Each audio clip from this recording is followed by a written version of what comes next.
this video I want to show you 3 details for the Darce Choke. Sometimes you can get the Darce Choke, which is a very powerful choke, but you can't finish. And in this video I want to show you the 3 mistakes you can avoid, or at least some follow-ups you can do to finish the Darce Choke. Number 1, on your knees. When you have the position, let's say you have turtle position and you go for your Darce Choke, the first thing would be you're here, he's on the ground, you're here, you fall down and you hold. So you have this position here, you closing with this arm. A lot of people make the mistake when they're here, they're pulling the arm in this direction. So they're going this way and they're pulling in this direction. But this is wrong, because if you're here and you're pulling this, like you see, I'm pulling this space around his neck, which I do not want. What I want to do is, I want to go in this direction. So I want to go this. I show you without a partner. When you have this position, you don't want to go from here to here. What you want to do is, you want to go this way.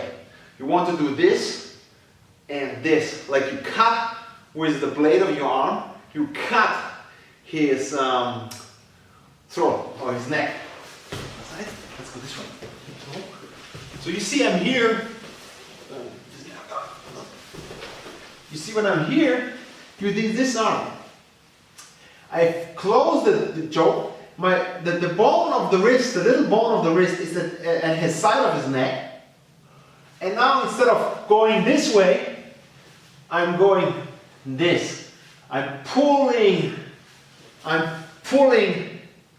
this way, not up and around. That is detail number 1.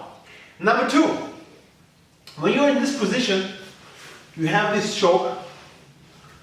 Sometimes you can't finish. But what you have to see is that the top of his head, you see here, is on my sternum, is on my chest. So what I can do is, I can move, not my legs, but my chest into his head. I will maximize the lever, so I will push the top of his head, not the ear or the neck, top of his head, and push it into this direction. So I'm here and here, and I feel I couldn't finish, so I move my chest and get the choke. You see I don't choke, I'm doing this. So I push his neck into my forearm.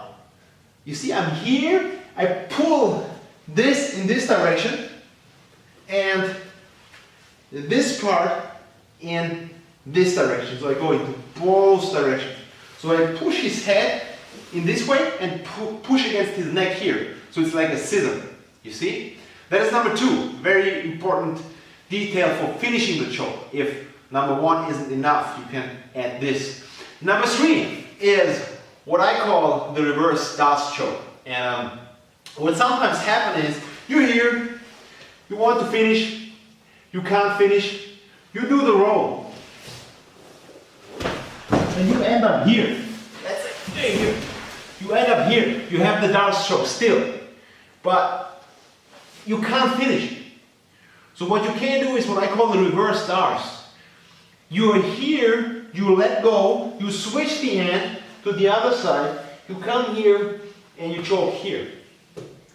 You know? So you are here, you can't finish, maybe it's not tight enough, and instead of letting go, what you do is you come inside like an anaconda, but the angle is a little bit different. Now you come over and you come for the choke. You know? So one more time, all 3 possibilities. Number 1, you're here. You want to choke. You do this movement, and you pull with your arm.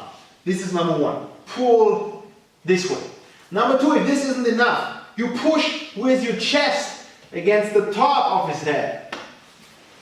You do this. You push your chest into his head. And number 3, if you roll in, and you can't finish, you switch over, come here, and finish here. That's, for now, 3 variations for the Darce Choke. Try it and you will see that your finishing rate will go up.